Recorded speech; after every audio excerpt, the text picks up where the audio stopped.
1288쪽 요나서 3장 6절부터 10절의 말씀 한 절씩 교독하시겠습니다.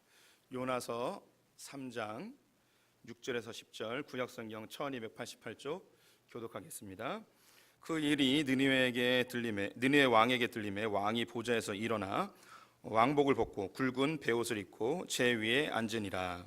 왕과 그의 대신들이 조서를 내려 니네에 선포하여 이르되 사람이나 짐승이나 소떼나 양떼나 아무것도 입에 대지 말지니 곧 먹지도 말 것이요 물도 마시지 말 것이며 사람이든지 짐승이든지 다 굵은 베옷을 입을 것이요 힘써 하나님께 부르짖을 것이며 각기 악한 길과 손으로 행한 강포에서 떠날 것이라.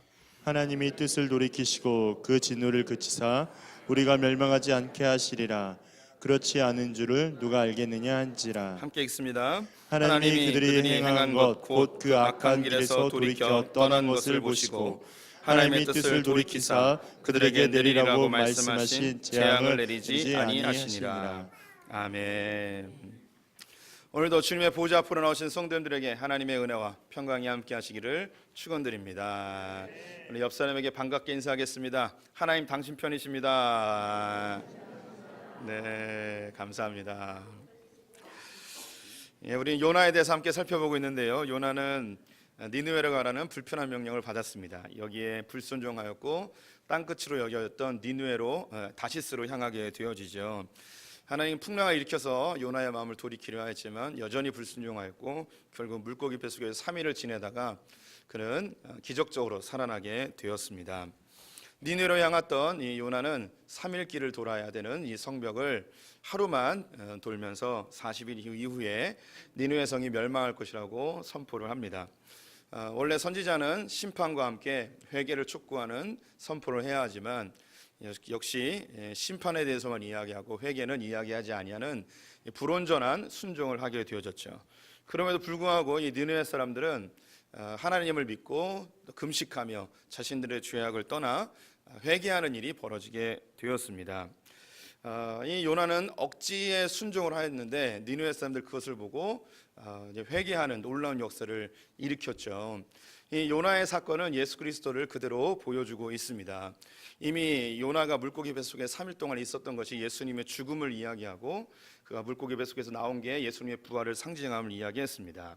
더불어서 이 예수님께서 이 요나에 대한 이야기를 하면서 이 니느웨에 대한 이야기도 함께 겸하여 하십니다. 누가복음 11장 30절과 32절 말씀 우리 같이 한번 읽어보겠습니다. 요나가 니느웨 사람들에게 표적이 된 것 같이 인자도 이 세대에 그러하리라. 심판 때에 니느웨 사람들이 일어나 이 세대 사람을 정죄하리니 이는 그들이 요나의 전도를 듣고 회개하였음이거니와 요나보다 더 큰 이가 여기 있느니라. 아멘.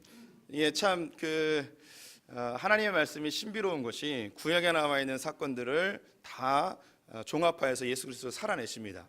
그래서 구약은 오실 예수님에 대한 이야기임을 우리는 알고 있죠. 요나의 사건 역시 그렇습니다. 요나가 불온전한 순종으로 말씀을 선포하는데 니느웨가 회개하여서 하나님이 구원을 베푸십니다. 그런데 이 요나의 불온전한 순종에도 불구하고 니느웨가 반응하였는데 요나보다 더 크신 분, 요나는 그림자이고 실체이신 예수 그리스도가 오셨단 말이에요. 요나는 물고기 뱃속에 있어서 죽음을 경험하였지만 체험한 거예요. 진짜 죽은 건 아니죠. 그런데 예수님은 진짜 돌아가시고 진짜 부활하셨습니다. 예수님이 더 큰 분이기 때문이죠. 근데 예수님이 말씀을 전파하셨어요. 예수님이 말씀을 선포하셨는데 이 세대의 사람들은 니느웨 사람들은 불온전한 요나의 선포에도 반응하여 회개했는데 이 세대의 사람들은 완전하신 예수 그리스도의 순종을 보고도 그 하나님의 말씀에 반응하지 않고 회개하지 아니하는 이상한 일이 벌어지고 있다는 거예요. 그러면서 본문 다시 보시면 놀라운 게 심판 때에 니느웨 사람들이 이 세대 사람들에 대해서 정죄한다는 거죠. 니느웨 사람들이 뭐라고 정죄하냐면 야 너네들 정말 웃기다. 우리는 요나의 불온전한 순종에도 불구하고 우리는 반응해서 구원을 받았는데 너희들은 요나보다 더 크신 예수 그리스도의 말씀을 분명히 들었음에도 불구하고 그분의 살아계심을 믿음에도 불구하고 왜 이 예수님의 말씀에 순종하지 않고 이렇게 살아가니 하며 우리를 정죄한다는 거죠. 이 요나의 사건은 우리에게 요나의 입장에 서기를 바라는 마음과 동시에 니느웨의 입장에 서기를 또한 요구하고 계십니다. 우리는 하나님의 말씀이 무엇인지 알고 또 따르고 또 신뢰하는 자들입니다. 그런데 놀라운 것은 우리가 그것을 믿는 것과는 다르게 그 말씀에 대하여 반응하여 순종하는 것은 또 별개의 문제인 것 같습니다. 훗날 우리가 열심히 신앙생활하고 교회를 다녔다 하고 예수를 믿었다고 이렇게 고백하였는데 주님의 보좌 앞에서 심판대 앞에서 내가 너를 모른다라고 우리가 평가를 받는다면 얼마나 좀 슬픈 일이겠습니까? 그때 우리가 그 하나님 편에 서지 못할 때 사람이 야 너는 그렇게 교회 다니면서 생고생하고서 구원도 못 받았니? 하는 그런 평가를 받지 말고 주님이 요구하시는 말씀대로 순종하는 분들 되시기를 축원드립니다. 더 웃긴 건 뭐냐면 이 니느웨 사람들은 죄인이었어요. 그들은 하나님의 말씀을 듣고 즉각적인 순종을 하였습니다. 근데 이 요나는요 하나님의 선지자였잖아요. 하나님의 말씀을 듣는 자였고 이 요나는 직접 하나님의 음성을 귀로 듣는 자였어요. 하나님을 경험한 사람이죠. 그런데 하나님의 말씀을 순종하지 않아요. 하나님을 알고 하나님의 음성을 듣고 하나님을 깨달았다고 하는 이 사람은 하나님의 말씀에 순종하지 않고 불순종하여 다시스로 가는데 하나님을 알지도 못하고 하나님을 경험하지 못했던 그냥 소문으로만 듣던 이 니느웨 사람들은 하나님의 말씀에 순종하여 회개하고 구원에 이르게 되어지는 놀라운 반대의 반향이 나타나게 되어집니다. 이 이야기는 목사가 열심히 하나님의 말씀을 연구해서 설교 준비해서 성도님들에게 선포한 다음에 성도님들은 그 말씀에 은혜를 받고 열심히 말씀을 조차 순종하여 살아가는데 정작 말씀을 전한 저는 그 말씀대로 살지 아니하는 그런 꼴과 같은 거죠. 우리 성도님들 보실 때 성도님들이 저 잘 순종하시는 것 같습니까? 목사가 더 잘 순종하는 것 같습니까? 예, 그렇죠. 예, 성도님들 훨씬 잘하죠. 기독교의 모든 온갖 죄는 다 목사들이 짓잖아요. 오히려 이제 성도님들은 더 경건하고 거룩하게 사는 것 같습니다. 그래서 이 말씀은 1차적으로는 저에게 적용되어야 됩니다. 저는 요나이죠. 말씀을 선포하고 전하는 자인데 오히려 전하기는 하고 나는 그 말씀에 순종하지 아니한 어쩌면 하나님께 버림받을 수 있는 그런 이 연약한 존재임을 또 인정하고 주님께 겸손해야 되는 거죠. 또 우리 성도님들은 믿지 않는 사람들에게 대하여서는 믿지 않는 사람들은 하나님의 말씀을 듣고 내가 착하게 살아야겠다 뭐 이렇게 반응을 보이는데 우리는 마음이 굳어지고 목이 곧은 백성이어서 하나님의 말씀을 듣고도 순종하지 않는 오히려 우리가 의인이라 이야기하면서 오히려 더 죄인된 삶을 사는 자일 수 있다는 것입니다. 그래서 우리는 더 깨어있고 하나님의 말씀에 즉각적인 순종들 온전치 않지만 불온전할지라도 의지를 들여서 주의 말씀대로 살아보려는 애씀이 좀 있어야겠죠. 제가 올해 그 네이트 사랑방 방장을 하고 있습니다. 작년에 그 3주 동안 병원에 입원하면서 믿지 않는 사람들과 이렇게 함께 병실을 쓰는데 제가 느낀 게 제가 세상 사람들을 참 잘 모르는구나. 그리고 세상에서 직장 사는 분들 얼마나 치열하게 사는지 많이 잊고 살았구나라는 생각을 들면서 올해는 한번 방장을 해보면 어떨까라는 생각을 했는데 마침 네이트 사랑방에 방장이 비어서 제가 하기로 했습니다. 네, 이분들과 이제 그 2주에 한 번씩 모여서 한 달에 2번씩 예배를 드리고 있는데 어제는 그 이제 나눔 형식이 아니라 예배 형식으로 드렸어요. 그래서 맨 처음에 사도신경으로 예배를 시작했습니다. 근데 저희 사랑방에 교회 나온 지 한 3개월쯤 되신 분이 있고 한 분은 1년쯤 되신 분이 있어요. 사도신경을 하는데 저는 이분들이 잘 못할 거라고 생각했어요. 그런데 이분이 절절절절 다 하는 거예요. 너무 놀래가지고 좀 기특하기도 하고 그래서 물어봤죠. 어떻게 사도신경 이렇게 줄줄줄 다 외우냐고. 제가 보니까 소풍교회 한 10여 년 다닌 분들도 사도신경 아직 못 외워가지고 더듬더듬 하는 분들이 있는데 어떻게 외웠냐고. 한 1년쯤 다닌 분들한테 물어보니까 자기는 교회를 나온 다음에 사도신경을 늘 하더래요. 그래서 집에 가서 작정하고 일주일 동안 외웠대요. 그래가지고 교회 나온 지 한 주인가 2주부터 사도신경을 다 하는 거예요. 너무 멋지더라고요. 그리고 한 분은 이제 교회 다닌 지 한 3개월쯤 됐는데 아직 완벽하게 외우진 않았지만 거의 다 외운 거예요. 조금만 틀리고. 그래서 참 그 목사보다 낫다 이런 생각을 하게 됐습니다. 이분들이 이제 예배에 올 때가 되면 참 놀라운 게 이분들이 가방을 안 갖고 오고 성경책을 갖고 와요. 어떻게 갖고 오냐면 이렇게 하고 이렇게 오는 거예요. 이렇게 하고 이제 오는 거예요. 여기다가도 성경 전서 이렇게 써가지고 오는 거예요. 아니 교회 다니는 분들 중에 한 10년 이상 되는 분들은요 성경책 갖고 다니는 거 굉장히 부끄러워하고 귀찮아하는 분들이 있어요. 그래서 스마트폰 가지고 다닐 때도 있고요. 그리고 이걸 그 가방 깊숙이 넣어가지고 다니고 또 무거우니까 어떻게든 작은 거 갖고 다니면서 눈은 안 보이면서 굳이 작은 거 갖고 다니는 그런 분들이 있단 말이에요. 목사인 저도 부끄러워가지고 이렇게 포장해가지고 성경책인지 뭔지 잘 모르게 갖고 다니는데, 이분들은 교회 다닌 지 얼마 안 됐는데도 다 끼고 성경 전서 해가지고 귀 오시는 모습을 보니까 참 목사보다 낫다 막 이런 생각이 들었습니다. 식당에서 이렇게 뭐 각자 기도하고 먹으려고 했더니 목사님 대표 기도하셔야죠 막 이렇게 뭐 하는 이런 분들, 오히려 그 신앙생활 오래 하신 사람들보다 더 순수하게 주님을 따르는 그런 모습을 보면서 내가 더 순종해야겠구나, 더 주님께 겸손해야겠구나 이런 생각을 하게 되었습니다. 목사보다 더 훌륭한 우리 소풍교회 성도님들 참 감사하고, 제가 참 저를 이렇게 긍휼히 봐주셔서 감사합니다. 네. 오늘은요, 니느웨에 대한 이야기를 좀 해보고 싶습니다. 니느웨는 요나의 말을 듣고 즉각적인 회심을 하게 됐는데, 이런 즉각적인 회심이 일어나는 경우도 있지만 점진적인 회심들이 거의 대부분입니다. 그래서 이 회심의 과정을 구분하기 좀 어렵지만 오늘 본문을 근거해서 한 5단계로 나눌 수가 있습니다. 이 단계를 하나씩 살펴보면서요, 우리 성도님들이 지금 내가 하나님 편에 어느 위치에 있는지 한번 살펴보고 이 위치에서 어떻게 더 발전할 것인지 한번 자기를 돌아보는 시간을 가져봤으면 좋겠습니다.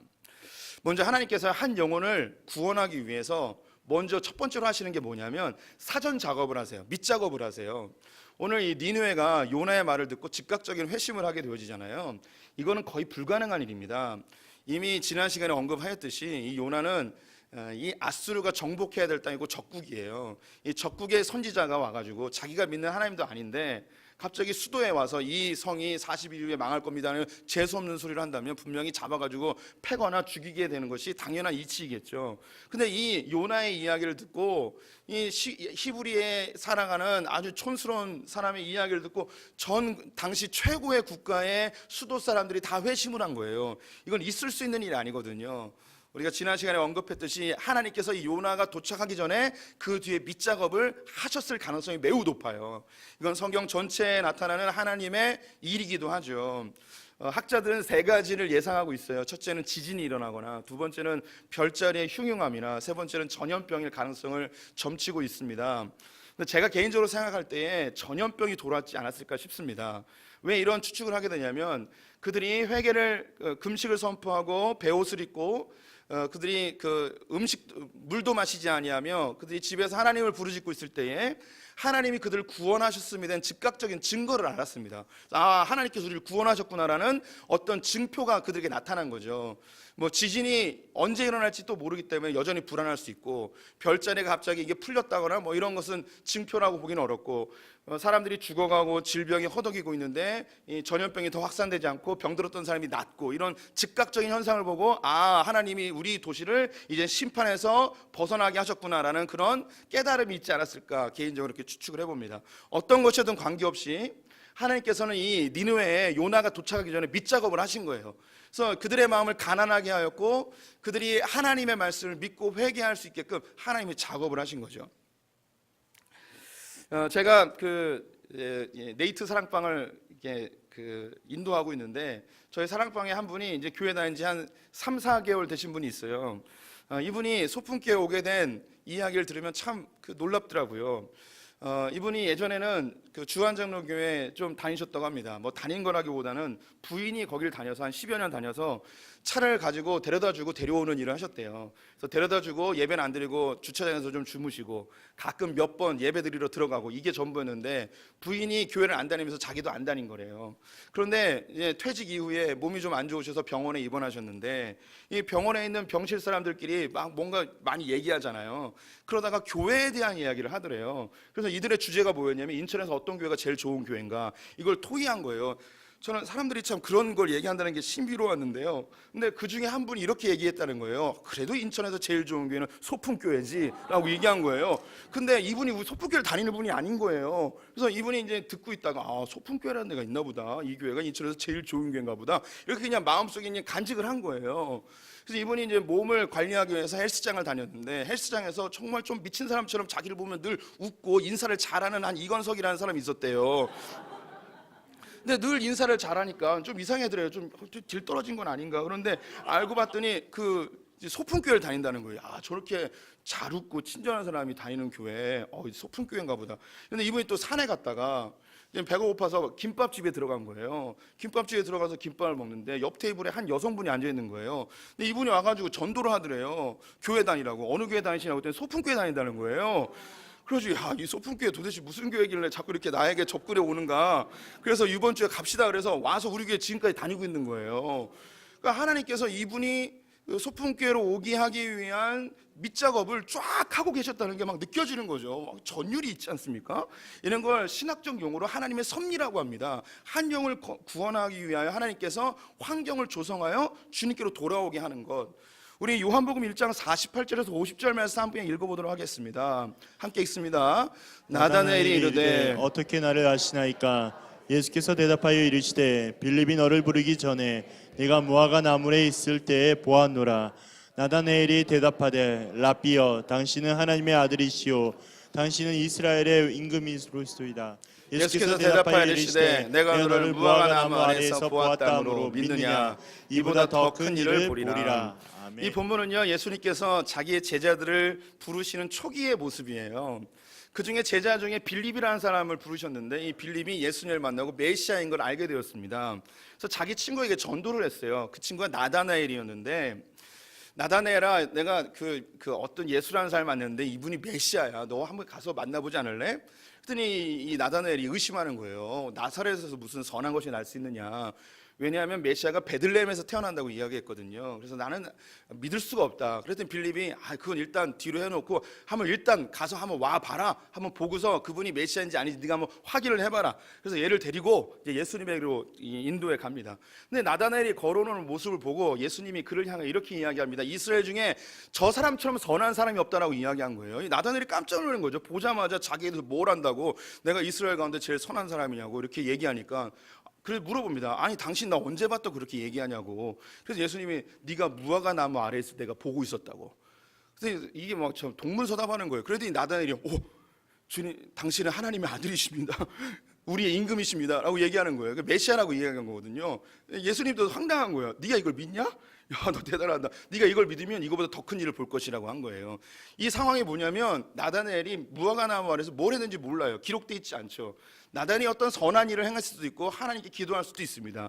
근데 혼자 생각하기를 뭐라고 생각했냐면 이 일은 하나님하고 나밖에 모르는 일이라는 거예요. 그런데 갑자기 제3자가 나타나더니 무화과 나무 아래서 나를 봤다는 거예요. 분명히 하나님하고 나밖에 모르는 일인데 이 사람이 봤다는 거예요. 그럼 뭐겠습니까? 이 사람이 누구겠습니까? 하나님인 거예요. 그래서 당신 하나님의 아들이시군요. 이 이야기는 굉장히 위대한 이야기입니다. 성경은 우리 성도님들이 창세전부터 택함을 받은 자라고 이야기하고 어머니의 뱃속에 조성될 때부터 우리를 보고 계셨고 우리의 삶을 개입하셨고 인도하셔서 주님의 백성으로 부르시는 하나님, 즉 밑작업을 하시는 섭리하시는 하나님임을 성경에서 누누이 이야기하고 있는 거죠. 한 영을 구원하기 위해서는 하나님께서 수많은 환경과 역사적 상황들을 만드셔서 우리를 주님의 자녀로 부르시는 일을 하세요. 그래서 회심을 위해서는 첫 번째 하나님의 밑작업이 있습니다. 이거를 인정하고 믿어지면 이거보다 더 큰 일을 보게 되어집니다. 하나님 나를 예수 믿게 하기 위해서 이런 사람들을 만나고 이런 부모님을 만나고 이런 사건을 만나게 하고 이렇게 내 마음을 가난하게 하고 그 일을 일어나게 하셨구나 라는 걸 인정하고 주님 나를 간섭하셨군요, 나를 인도하셨군요 라는 게 고백되어지면 그때부터 놀라운 일들이, 더 큰 일들이 일어나게 되어진다는 것이죠. 두 번째는요, 회심이 일어나기 위해서는 반드시 전하는 사람이 있어야 됩니다. 니느웨에 지진이든 전염병이든 별자리든 어떤 하나님의 환경을 만들어 놓으셨어요. 그런데 하나님께로 돌아오라고 주님의 심판이 임할 것이라고 선포하는 사람이 없다면 이 니느웨 사람들이 주님께 돌아올 수 없는 거예요. 그래서 반드시 전하는 사람이 있어야 되는 거죠. 우리 성도님들도 마음이 가난해지고 삶의 환경 속에 한번 교회 다녀볼까? 라는 생각이 들었는데 그 가운데 누가 전하는 사람이 없으면 교회 나올 수가 없는 거예요. 누구 인도해 주는 사람이 없으면 나올 수가 없는 거죠. 그래서 우리가 아주 잘 알고 있는 성경 구절 있죠. 고린도전서 1장 21절 말씀 같이 읽어보겠습니다. 하나님의 지혜에 있어서는 이 세상이 자기 지혜로 하나님을 알지 못하므로 하나님께서 전도에 미련한 것으로 믿는 자들을 구원하시기를 기뻐하셨도다. 전도에 미련한 것으로 우리는 세상 사람들로부터 이 전도가 불쾌하다고 그리고 미련해 보인다고 이야기를 들을 수 있습니다. 때로는 믿는 사람 안에서도 너 그렇게 너무 과격하게 전도하지 마라 라고 비판을 받을 때도 있습니다. 전도는 크게 두 가지로 나눠지는데요, 직접 전도와 간접 전도예요. 직접 전도는 말로 하는 거죠. 간접 전도는요, 행함으로 하는 거예요. 선한 일을 행함으로. 그런데 참 놀라운 건 하나님께서는요, 여기서 미련한 전도는 뭐냐면 그냥 입으로 전하는 거예요. 이게 없으면 안 된다는 거예요. 간접 전도는 이건 한계가 분명히 있어요. 제 친구 중에 간호사가 있었는데요, 이 친구가 학교를 졸업하고 대학교에서 훈련을 잘 받아서 직장 그 병원에 들어갔습니다. 그래서 여기서 자기가 생각하기를 내가 그 선한 일을 많이 하고 또 그 남들이 하기 싫어하는 굳은 일을 하게 되면 이 선한 영향력으로 사람들이 날 보고 야, 교회 다니는 사람 역시 달라, 나도 교회 다녀볼까, 뭐 이런 생각을 할 거라는 생각으로 착한 일을 많이 했다는 거예요. 그런데 이 친구가 한 번은 자기의 모든 뭐 자존심과 정체성이 다 파괴되어서 너무 슬퍼하며 저를 찾아온 적이 있었어요. 이 그 간호사 이제 스테이션에서 그 어려운 일이 하나 발생을 했는데 이 일을 누구에게 맡길까 막 고민이 많았대요. 서로들 안 맡으려고 하는 거예요. 근데 이 친구가 있는지 모르고 다른 사람끼리 대화를 한 거예요. 한 사람이 이렇게 얘기했습니다. 야, 이 일을 누구에게 맡기면 좋을까? 누가 이런 걸 맡겠어? 근데 다른 사람이 이야기한 거야. 야, 걔한테 맡겨봐.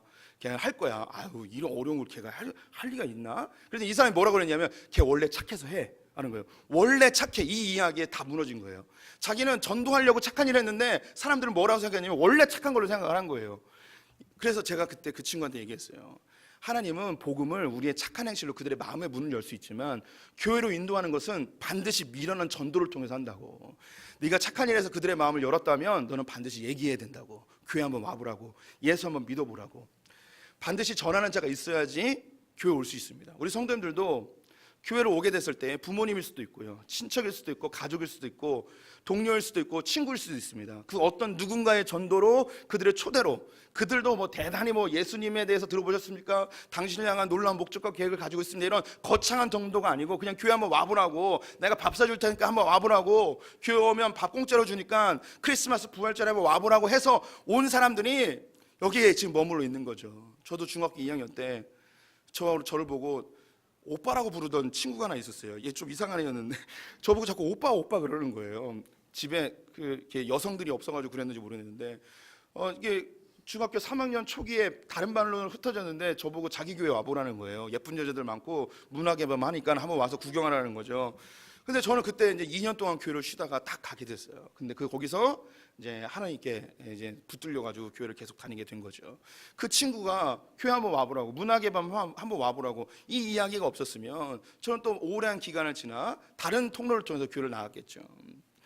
우리 성도님들 마음에 혹시 누군가에게 복음을 전해야 되는 부담감이 있다면 서슴지 마시고 어려워하지 마시고 그냥 한번 얘기해 보세요. 교회 한번 와보라고. 너무 지나치게 과격적으로 공격적으로 전도하지 마시고 우리에게 참 좋으니까 밥 맛있으니까 내가 밥 한번 사줄 테니까 한번 와보라고 이야기하고 이게 한번 데리고 오고 막 그러면 좋을 것 같아요. 소풍교회가 되게 좋은 교회라고 막 얘기를 막 하고 그러셔요. 예. 제가 이 이야기 안 하려고 그랬는데 제가 그 인천 지역에 사는 그 CCC 사람들 모이는 곳에 한번 갔었어요. 그랬는데 거기 회장 되시는 분이 얘기를 하는 거예요. 소풍교회 목사님이냐고. 뭐 너무 기뻐하는 거예요. 자기가 듣기로 인천에서 주목해야 될 3개 교회가 있대요. 그 중에 1개 교회가 소풍교회라는 거예요. 뭐 별로 기뻐하지도 않네요. 괜히 얘기했네요. 하여간 하나님이 하지 말라는 거 하지 말아야 돼요. 예. 이게 뭐 소풍교회 좋으니까 한번 와보라고 막 이렇게 해보시면 좋아요. 불편한 교회라고 막. 예, 그래서 초대하는 게 중요하죠. 세 번째는요. 첫 번째는 하나님 밑작업이고 두 번째는 전하는 자가 있어야 되고요. 세 번째는 지적인 동의가 있어야 됩니다. 예, 하나님의 교회에 왔어요. 초대를 받아서. 네, 말씀을 듣고 교회 성경을 보면서 이 하나님의 말씀이 진짜구나. 이게 맞구나. 내가 하나님 계시는지 안 계시는지 잘 모르겠지만 이 성경에서 이야기하는 게 틀리지 않구나. 그리고 이 세대를 보면서 이 세대가 뭔가 잘못되었음을 내가 느끼고 있었는데 그 잘못됨의 원인이 성경에 이유를 설명해주고 있구나. 그 내가 왜 태어났고 어디서부터 시작됐고 내가 어떻게 살아야 되고 이런 것에 대한 늘 고민이 있었는데 나의 정체성에 대한 고민이 있었는데 성경을 보니까 나에 대해서 이야기해주고 있는 것을 보게 되는 거예요. 세상에서는 뭐 단백질이 아메바가 원숭이가 진화되어서 사람이 됐다고 하는데 그걸 교과서에서 배우긴 했지만 이게 도저히 동의가 안 됐었는데, 근데 교회에 와보니까 나를 천하보다 소중하게 생각하는 하나님이 계셨고, 하나님 나를 직접 만드셨고 날 위한 놀라운 목적과 계획을 가지고 있고 날 위하여 예수 그리스도 자기의 독생자를 죽이셨다는 이 사실들, 내가 완벽하게 믿어지진 않지만 진화론보다는 이게 낫다는 생각이 들고, 이 세상이 이야기하는 다른 사람들의 평가보다는 성경에서 이야기하는 이 긍정적인 모습들, 세상에 대하여 이야기하는 이 진리들이 맞다는 이 마음속에 지적인 동의들이 일어나는 거예요. 오늘 본문 3장 5절 말씀 읽어보도록 하겠습니다. 니느웨 사람들이 하나님을 믿고 금식을 선포하고 높고 낮은 자를 막론하고 굵은 베옷을 입은지라. 여기서 니느웨 사람들이 하나님을 믿었습니다. 여기서 하나님을 믿었다는 것은 요나가 이야기했던 하나님의 선포, 40일 이후에 니느웨가 멸망할 것이라는 이 하나님의 말씀을 믿은 거예요. 이제 믿음의 시작이죠. 두려움에서 시작이 되었습니다. 이들이 이것에 지적으로 동의가 된 거예요. 이렇게 가다간 이 나라가 망할 수 있겠구나. 그 전에 하나님이 무슨 작업을 하셨는지 모르겠지만 이대로 가다 나라를 망하겠구나 라는 두려움과 걱정이 있었던 거죠. 그때 요나가 이야기하면서 그럼 이 도시가 살 수 있는 방법이 있구나, 하나님을 믿어야 되는구나 라는 동의가 되어진 거죠. 우리 성도님들도 내 삶이 이렇게 망가지고 혹은 극한 어려움 속에 혹은 극한 외로움과 삶의 의미를 찾지 못하고 뭔가 내 마음속에 빈 공간, 뭔가 절대자가 있을 것 같고 하나님이 있을 것 같은 그런 생각으로 내가 살고 있었는데, 교회에 와보니, 성경을 읽다 보니, 설교를 듣다 보니 맞구나, 내가 생각했던 게 맞구나 라는 지적인 동의가 일어날 때가 있습니다. 이것은 하나의 시작이고요. 그 이후에 이 믿음을 관리하는 일이 필요합니다. 이 니느웨 사람들이 하나님을 믿었어요. 그래서 그들이 재앙으로부터 구원을 받았습니다. 그 이후에 이들이 이 믿음을 잘 관리했다면 구원의 반열에 이르렀겠지만, 이 믿음을 잘 관리하지 않았다면 이들은 또다시 죄악으로 빠져 하나님 심판을 받겠죠. 우리 성도님들 교회 오셨습니다. 그리고 지금 여전히 수개월 동안 혹은 수년 동안 교회를 다니고 있다는 것은 내 안에 지적인 동의가 있다는 거예요. 하나님의 말씀을 믿을 가치가 있고 교회를 다닐 만한 그런 동기가 부여가 됐고, 이게 내가 평생 동안 믿을 만한 그런 그 인생을 투자할 만한 그런 가치가 있다는 걸 느끼신 거죠. 근데 이건 시작일 뿐이에요. 우리의 인생 전체가 믿음으로 가득 차야 되는데 그를 위해서는 무엇을 해야 되는가? 우리가 잘 알고 있는 로마서 10장 17절 말씀 같이 읽어보겠습니다. 그러므로 믿음은 들음에서 나며 들음은 그리스도의 말씀으로 말미암느니라. 우리의 믿음은 말씀을 들어야지 성장하게 되어 있습니다. 우리 성도님들이 예수를 믿고 회심을 결정하였고 하나님의 계심을 인정한다면 성도는 반드시 뭐 해야 되냐면 말씀을 가까이 하셔야 됩니다.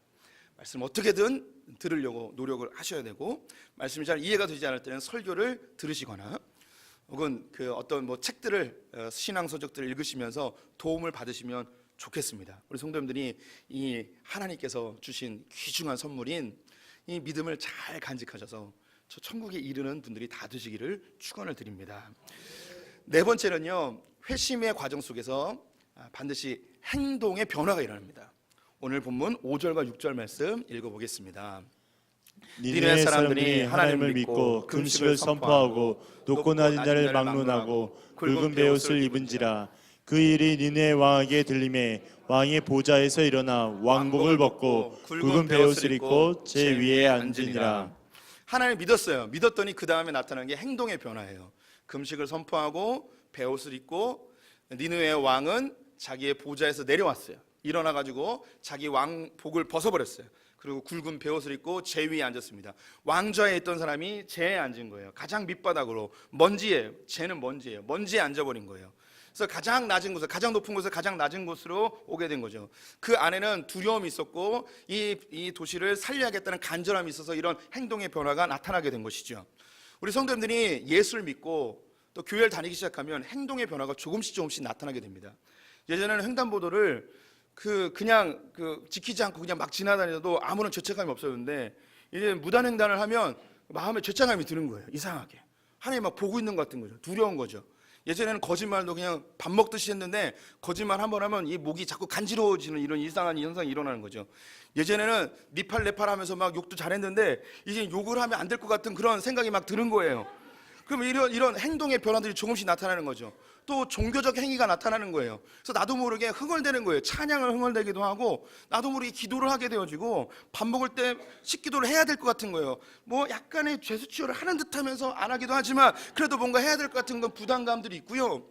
그리고 잠자기 전에 뭔가 하나님께 감사해야 될 것 같은 그런 행동의 변화가 조금씩 일어나게 되어집니다.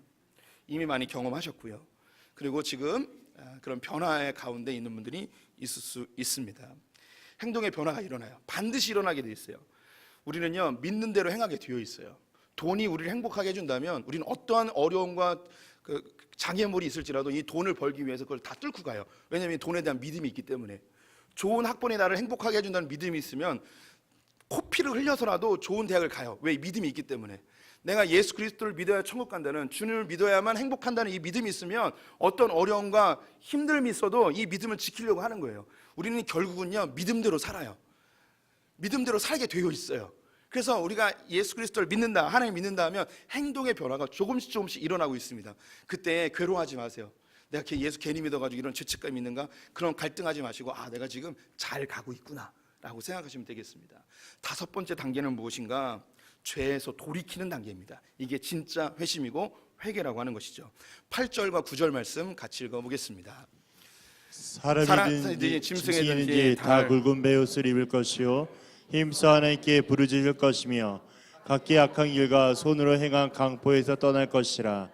하나님이 뜻을 돌이키시고 그 진노를 그치사 우리가 멸망하지 않게 하시리라. 그렇지 않은 줄을 누가 알겠느냐 한지라. 이들이 하나님의 믿음으로 인하여 행동을 바꾸고 그들은 자기의 죄악의 길에서 돌이키는 일을 하게 됩니다. 악한 길과 손으로 행하는 강포, 이 강포는 억압하는 거예요. 폭력을 행하는 거죠. 당시 니느웨는요, 중동에서 어떤 별명을 갖고 있었냐면 미친 망난이라는 별명을 갖고 있었어요. 너무나 포악해가지고 가는 곳마다 다 그냥 막 다 완전 쑥대밭을 만들어 버리는 거예요. 북이스라엘 같은 경우는 아수르가 무슨 짓을 했냐면 이들의 정체성을 파괴하기 위해서 북이스라엘 사람들을 이주시키고 그 이방인들을 이 이스라엘 가운데 집어넣어 가지고 인종을 세탁을 해버려요. 순수 혈통을 없애버리는 거죠. 그게 나쁜 놈들이었어요. 그래서 반대로 이 바벨론은 아수르를 정복하고 제국을 만들었는데 정반대의 일을 해요. 이런 포갑 정치를 하지 않고 융화 정책을 해서 사람들의 종교와 그들의 풍습과 이런 것을 다 인정해주는 그런 정책을 쓰게 되어집니다. 이들이 하나님 앞에 회심하였을 때 그들이 나타난 행동은 뭐냐? 그들의 죄악의 길에서 돌이키는 거예요. 회심이라는 뜻은 뭐냐면 돌이킨다는 거예요. 내가 지금까지 걸었던 나의 발걸음, 나의 행동들을 완전히 뒤로 돌아서 완전히 바꾸는 것이죠. 우리 성도님들이 하나님 앞에 진정한 회개를 한다면 우리가 지금까지 살았던 삶의 패턴과 나의 생각과 나의 행위들을 완전히 돌이켜서 주님이 원하시는 삶으로 순종하여 살아가는 것입니다. 근데 여기서 놀라운 게 니느웨 사람들은 하나님을 잘 알지 못하였기 때문에 이렇게 하나님께 회개하고 돌이키면 주님이 우리를 용서해 주시지 않을까 하여 이렇게 합니다. 그런데 우리는 예수를 아는 사람들입니다. 우리는 어떠냐? 주의 이름을 부르는 자는 구원을 얻게 됩니다.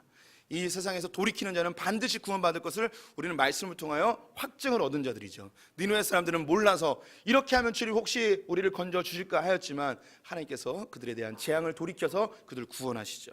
이제 우리 성도님들은 내가 살던 삶의 방향에서 돌이켜 나의 죄악을 떠나 나의 발걸음을 주님께 돌리고 나의 손으로 짓던 죄악들을 끊고 주님께 돌아오면 그래서 반드시 구원하실 것을 확신하고 하나님 앞에 나의 삶의 영역들마다 조금씩 바꿔가는 분 되셨으면 좋겠습니다. 제가 5가지 단계를 보았는데 우리 성도님 어느 단계에 있으십니까? 이제 교회 처음 발걸음을 하셔서 주님을 알아가는 단계일 수도 있습니다. 그렇다면 성경을 많이 읽으시기 바랍니다. 또 성도님들이 이제 주님을 알면서 내 삶을 조금씩 바꿔가고 있습니까? 더 노력하시기 바랍니다. 포기하지 않으셔도 됩니다. 불편합니다. 내가 안 하던 삶의 패턴들을 갖는 것, 기도하는 거, 말씀 보는 거, 예배 드리는 거 어려워요. 하지만 한번 해보는 거죠. 또 우리 성도님들이 심각한 죄악이 있습니까? 그렇다면 하나님의 말씀에 반응하십시오. 이걸 끊고 주님께 돌아와야 되죠. 이런 극적인 회심이 일어나는 사람도 있지만 대부분은 점진적인 회심이 일어납니다. 성도님들이 그 과정 속에 자기를 점검하고 그리고 나의 삶의 변화된 영향은 한 부분이 아니고 수없이 많이 있습니다. 이분이 하나님이 지적할 때 주님 말씀으로 성경으로 설교자를 통하여 지적을 받았을 때에 나는 그냥 이렇게 살래 내 나이가 얼만데 하면서 그냥 살지 마시고 주님이 지적하셨다면 조금씩 바꿔나가는 주의 말씀에 순종하는 반응하는 분들 되셨으면 좋겠습니다. 오늘 처음 읽었던 말씀 다시 한번 읽어보죠. 누가복음 11장 30절 32절 말씀 다시 읽겠습니다. 요나가 니느웨 사람들에게 표적이 된 것 같이 인자도 이 세대에 그러하리라.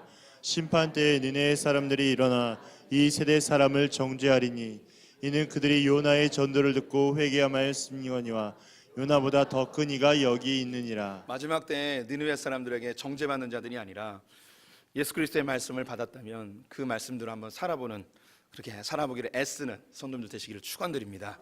기도하겠습니다. 하나님 아버지 감사합니다. 창세전부터 우리를 택하여 부르시고 주의 백성 삼기 위하여 하나님의 섭리 가운데 우리를 교회로 인도하여 주시니 감사합니다. 또한 나의 친구, 나의 가족, 나의 지인들을 통하여 교회를 소개받게 하시고 예수를 소개받게 하시니 감사합니다. 또 우리에게 믿음 주셔서 하나님의 말씀을 신뢰하게 하시고 주님을 믿게 하시니 감사합니다. 하나님, 또 우리가 삶을 결단하여 변화되고 죄악의 길에서 돌이켜 주님의 사람으로 조금씩 변화되기를 애쓰겠습니다. 긍휼히 여기시고 우리를 도우시고 하나님의 풍성한 은혜 가운데 거하는 하나님의 백성들 다 되게 하여 주시옵소서. 예수님의 이름으로 기도드렸습니다. 아멘.